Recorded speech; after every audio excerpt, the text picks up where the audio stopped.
చమురు శుద్ధి కేంద్రం ఇది. అయితే ఆరంకో హౌతీలు బాంబుల వర్షం కురిపిస్తున్నారు. ఇక మిసైల్స్ దాడులతో భారీగా మంటలు ఎగిసిపడుతున్నాయి. హుడైడా పైన సౌదీ దాడులకి ప్రతీకంగా ఇప్పుడు హౌతీలు విరుచుకుపడుతున్నారు.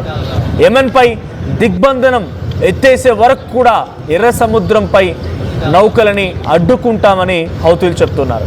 తాజా పరిణామాలతో ప్రపంచ చమురు సరఫరాకి మళ్ళీ ముప్పు వాటిల్లింది.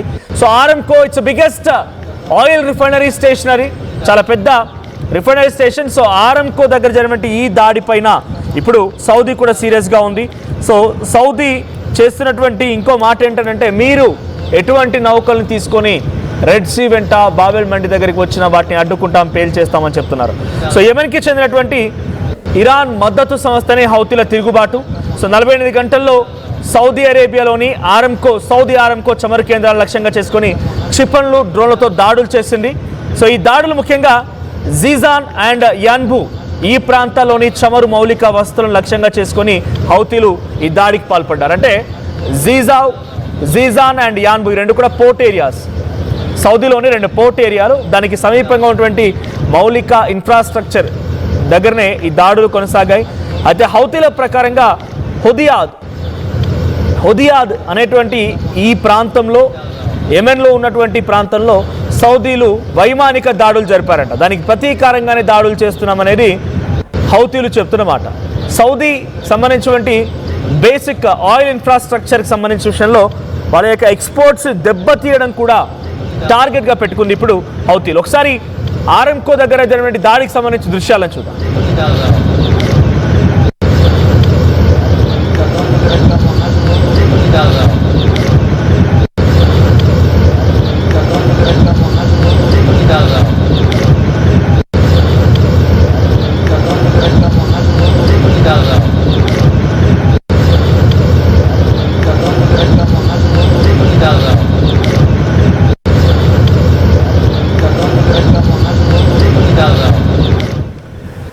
బట్ ఆరంకో అనేది చాలా కీలకమైన ప్రాంతం. ఆయిల్ రిఫైనరీ స్టేషన్స్లో అతిపెద్ద రిఫైనరీ స్టేషన్లో ఒకటిగా నమోదైంది ఆరంకో. సౌదీలోని ఆరంకో రిఫైనరీ స్టేషన్ పైన ఎప్పుడైతే హౌతీ అటాక్ చేశారో సౌదీ కూడా రిటిలియేట్ చేయడం మొదలుపెట్టింది. కానీ ఇంకా అక్కడ నష్టానికి సంబంధించి అధికారిక అంచనాలు మాత్రం ఇంకా వెల్లడించలేదు. సో ప్రస్తుతానికి సౌదీపై అటాక్ని యెమెన్స్ ఉన్నటువంటి హౌతీలు ఏం చెప్తున్నారంటే, మరి ఎప్పుడైతే హుదియాదా అనేటువంటి మా ప్రాంతం పైన, అంటే హౌతీలకు సంబంధించినటువంటి ఆ యెమెన్ ప్రాంతంలో ఉన్నటువంటి ఆ కీలక స్పాట్ పైన ఎప్పుడైతే వైమానిక దాడులకి సౌదీ పాల్పడింది, దానికి ప్రతీకారంగానే ఈ దాడులు మేము చేపడుతున్నాం అనేది హౌతీలు చెప్తున్నమాట. అయితే దీనిలో రెండు కీలకమైన పోర్ట్లు, ఒకటి జీజాన్ అండ్ యాన్బు. ఈ రెండు పోర్ట్లకి డైరెక్ట్గా సౌదీలో ఉన్నటువంటి వివిధ ప్రాంతాల నుంచి, ఆయిల్ రిఫైనరీ స్టేషన్ నుంచి, గ్యాస్ స్టేషన్ నుంచి కనెక్టివిటీ ఉంటుంది. ఈ రెండు పోర్ట్ల నుంచి వాళ్ళు తమ నావీలో, వాళ్ళ దగ్గర ఉన్నటువంటి నౌకల్లో వాటిని నింపుకొని అక్కడి నుంచి వివిధ దేశాలకు సప్లై చేస్తుంటారు. అయితే ఇక్కడ జీజాన్ ప్రాంతంపై కూడా దాడి జరిగింది. సో ఆరంకో చమురుకు సంబంధించినటువంటి నిల్వలు రిఫైనరీ ప్రాంతం లక్ష్యంగా మారింది. ఇది అదే ఎక్కడైతే ఆరంకో దగ్గర రిఫైనరీ అనేటువంటి ఆయిల్ మొత్తం కూడా ఇక్కడికి సప్లై అవుతుంది through pipelines or whatever transportation system. ఇక్కడ రిజర్వ్ చేస్తారు, వెంటనే వచ్చి ఇక్కడ రిజర్వ్స్ అవ్వగానే లోడ్ చేసుకొని వేరే వేరే నౌకల ద్వారా వివిధ దేశాలకి వాళ్ళు ఎక్స్పోర్ట్ చేస్తున్నారు. అయితే ఇక్కడ ఈ జీజాని టార్గెట్ చేయడం, డైరెక్ట్గా ఆరంకో యొక్క ఎక్స్పోర్ట్స్ దెబ్బతీయడమే.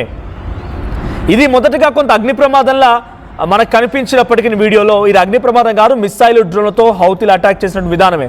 మరి హౌతీలకి మిస్సైల్ డ్రోన్లు ఏడొచ్చాయి? అవి ఒక మిలిటెంట్ గ్రూప్.